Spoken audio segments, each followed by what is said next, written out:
আবারও উত্তপ্ত অবস্থা ভাঙড়ের। খুন হয়েছেন তৃণমূল কর্মী, আর তৃণমূল কংগ্রেস কাঠগড়ায় দাঁড় করিয়েছে কাকে? আইএসএফ কে, বা বলাই ভালো নওশাদ সিদ্দিকীকে।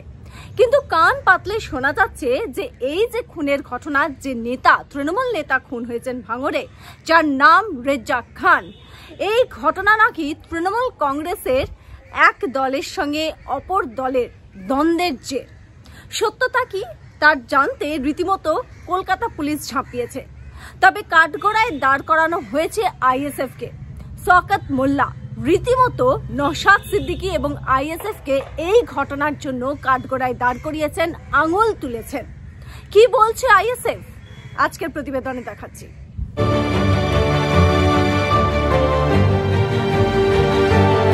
ভাঙড় উত্তপ্ত। বিধানসভা নির্বাচনে আর মাত্র কয়েকটা মাস বাকি রয়েছে, আর সেখানে আবারও উত্তপ্ত অবস্থা, অশান্ত ভাঙড়। ভাঙড়কে কেন জানি না কোনোভাবেই কলকাতা পুলিশ হোক বা রাজ্য পুলিশ নিজেদের কন্ট্রোলে কিন্তু আনতে পারেনি। একজন সাধারণ মানুষের হিসেবে আমরা সে কথা কিন্তু একদম স্পষ্টভাবে বলতে পারি। আমরা দেখেছিলাম যে যখন কলকাতা পুলিশের আওতায় আনা হয়েছে ভাঙড়কে, তখন রীতিমতো দাবি করা হয়েছিল যে এইভাবে আর উত্তপ্ত হবে না ভাঙড়। কিন্তু দেখা গেল যে আবারও বৃহস্পতিবার রাতে রীতিমতো টিএমসি নেতাকে ছক কষে আততায়ীরা ঝোপের পিছনে লুকিয়ে খুন করল। এবং খুন করলো কিভাবে? নৃশংসভাবে।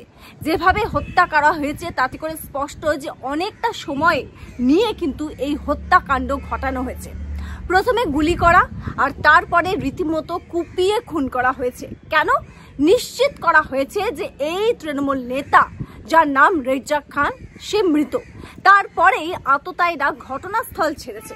ভাবুন, এই গোটা ঘটনাটা ঘটাতে অনেকটা সময় কিন্তু লেগেছে আততায়ীদের। পুলিশ কি করছিল? তার কারণ এই প্রশ্নটা কেন তুলছি, থানার থেকে নাকি মাত্র 1 কিলোমিটারের দূরত্বতে এই ঘটনা ঘটেছে।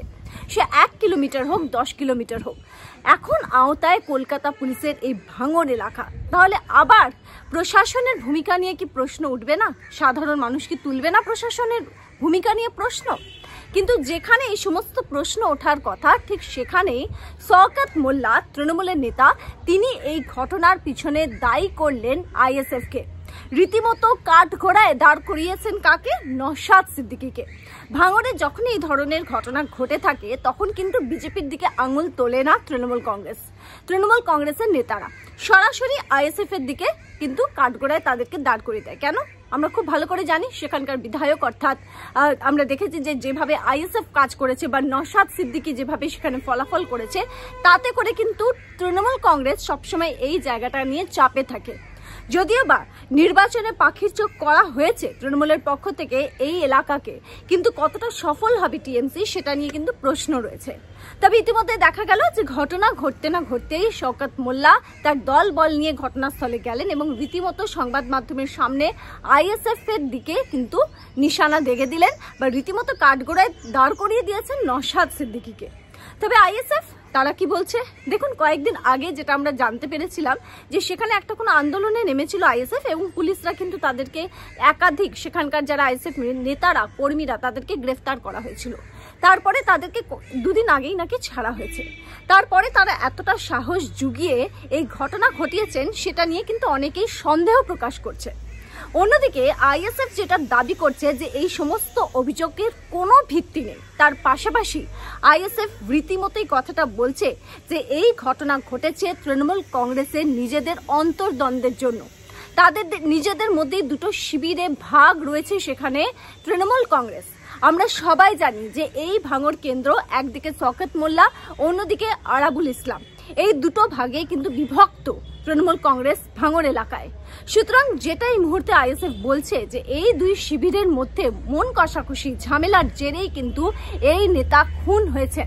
মানে যেখানে তৃণমূল কংগ্রেসের শওকত মোল্লা অভিযোগের তীর দিয়েছেন আইএসএফ এর দিকে, নওশাদ সিদ্দিকীর দিকে, সেখানে আইএসএফ এর বক্তব্য এই ঘটনা খোদ তৃণমূলের অন্দরের ঘটনা। তৃণমূলের একাংশ বা একটা শিবির কিন্তু এই ঘটনা ঘটিয়েছে। এর পিছনে কি তথ্য দেওয়া হচ্ছে? বলা হচ্ছে যে খুন হয়েছে রেজ্জাক খান, যিনি তৃণমূলের নেতা, সেখানে একটা কোনো জায়গার দায়িত্বেও তিনি ছিলেন। তিনি নাকি কয়েকদিন আগেই আরাবুলের ঘনিষ্ঠ ছিলেন। কিন্তু তার পরবর্তী সময়, যেটা রাজনীতিতে অনেক সময় হয়ে থাকে, ঠিক সেই মতো শওকত মোল্লার কাছাকাছি কিন্তু তিনি চলে আসেন। আর এই মুহূর্তে শওকত মোল্লার ঘনিষ্ঠ হিসেবেই কিন্তু পরিচিত ছিল এই ব্যক্তি। আর এখান থেকেই আইএসএফ এর একাংশের যেটা অভিযোগ ইতিমধ্যেই করছেন তারা, সেটা হচ্ছে যে এই তৃণমূল ভার্সেস তৃণমূলের লড়াইতেই কিন্তু প্রাণ ছিনিয়ে নিয়েছে এই ব্যক্তির, অর্থাৎ রেজ্জাক খানের, এই তৃণমূল নেতা। তার কারণ হচ্ছে কয়েকদিন আগেই আরাবুলের শিবির ছেড়ে তিনি কিন্তু জয়েন করেছিলেন শওকত মোল্লার শিবির। তাতে করে হতে পারে যে সেই শিবিরের ক্ষোভ রয়েছে। অন্যদিকে শওকত মোল্লারা হয়তো তাদের যে দলবল বা তিনি, তাদের একটা সন্দেহ ছিল যে হয়তো তলে তলে আরাবুলের সঙ্গে যোগাযোগ রাখছে এই ব্যক্তি, মানে রেজ্জাক খান, আর তার জেরে হয়তো তাকে এইভাবে নৃশংসভাবে মারা হয়েছে। এবং যেভাবে মারা হয়েছে সেটা স্পষ্ট, যারাই করে থাকুক ভীষণভাবে আক্রোশের জন্যই যে ঘটনা ঘটানো হয়েছে। সেখানকার স্থানীয় বাসিন্দারা যারা দেহ দেখেছেন বা যারা গোটা ঘটনাটা শুনেছেন, তারা কিন্তু স্পষ্টভাবে এই কথাটা বলছে। সুতরাং আক্রোশ কেন? কিসের এই আক্রোশ? কেন আইএসএফ এই ঘটনা ঘটাতে যাবে? এই প্রশ্নগুলো আমি করছি না, এই প্রশ্নগুলো কিন্তু আইএসএফ এর নেতা কর্মী সমর্থকরা করছে।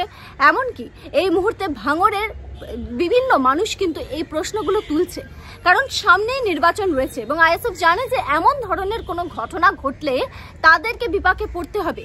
অলরেডি আইএসএফ এর লিডার থেকে শুরু করে কর্মী সমর্থকরা ইতিমধ্যে অভিযোগ তুলছে যে তাদের বিরুদ্ধে তৃণমূল কংগ্রেস বা পুলিশ ভুয়ো নাকি কেস দিচ্ছে, এই অভিযোগ কিন্তু তারা তুলেছে।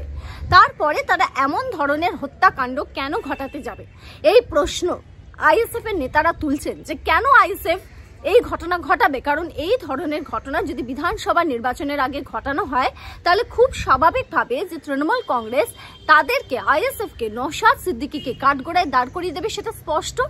এবং সেটা যদি হয় তাহলে কিন্তু অনেকটাই ব্যাকফুটে যেতে পারে আইএসএফ।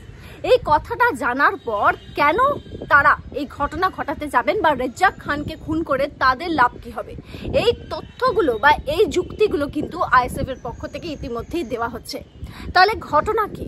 এই গোটা ঘটনার তদন্তে তো নেমেছে পুলিশ, তবে অনেকেই এই অভিযোগ তুলছেন যে আদৌ সত্য কি সামনে আসবে? পুলিশ প্রশাসন যেটা শওকত মোল্লা বলছে সেটাতেই শিলমোহর দিয়ে দেবে না তো?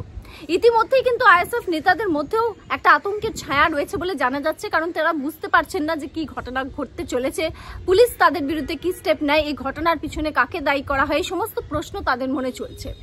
অন্যদিকে শওকত মোল্লাকে নিয়ে প্রায়শ যে অভিযোগের কথা আমাদের কান পাতলেই আমাদের কানে আসে, সেটা হচ্ছে শওকত মোল্লার বিরুদ্ধে কিন্তু দলের একাংশের ভীষণভাবে ক্ষোভ রয়েছে। তৃণমূল কংগ্রেসেরই একাংশের মধ্যে শওকত মোল্লাকে নিয়ে চূড়ান্ত ক্ষোভ রয়েছে এবং এই বিষয় নিয়ে নাকি শওকত মোল্লাও জানেন এই গোটা বিষয়টা। সুতরাং অনেকে এই দাবিও করে থাকেন, এই কথাটাও বলে থাকেন, সেই কারণেই শওকত মোল্লা কিন্তু বাড়তি নিরাপত্তার ব্যবস্থা রেখেছেন নিজের জন্য। সেই নিরাপত্তা ব্যবস্থা নিয়েই তিনি চলাফেরা করেন। আর সবথেকে গুরুত্বপূর্ণ বিষয় হচ্ছে, গতকাল যখন এই ঘটনাটা ঘটেছে তার আগেই কিন্তু তৃণমূলের দুটি কর্মসূচিতে উপস্থিত ছিলেন এই নেতা যিনি খুন হয়েছেন। শওকত মোল্লা উপস্থিত ছিলেন, এমন একটা কর্মসূচিতেও নাকি তিনি উপস্থিত ছিলেন, এই কথা ইতিমধ্যেই নাকি শোনা যাচ্ছে। তবে এই মুহূর্তে আইএসএফ কাঠগড়ায় দাঁড়িয়ে রয়েছে। এই বিষয় নিয়ে নওশাদ সিদ্দিকী এখন কি বলেন সেদিকে প্রত্যেকের নজর রয়েছে। আর এই গোটা ঘটনা নিয়ে আপনারা, মানে বাংলার মানুষ কি মনে করছেন, যে সত্যি কি এই ঘটনার পিছনে নওশাদ সিদ্দিকী রয়েছেন, আইএসএফ রয়েছে? আপনাদের গুরুত্বপূর্ণ মতামত অবশ্যই কমেন্ট সেকশনে কমেন্ট করে জানাবেন। দেখতে থাকবেন পাবলিক পোল নিউজ বাংলা। আবার একটা নতুন ভিডিও নিয়ে খুব তাড়াতাড়ি ফিরছি। ভালো থাকবেন।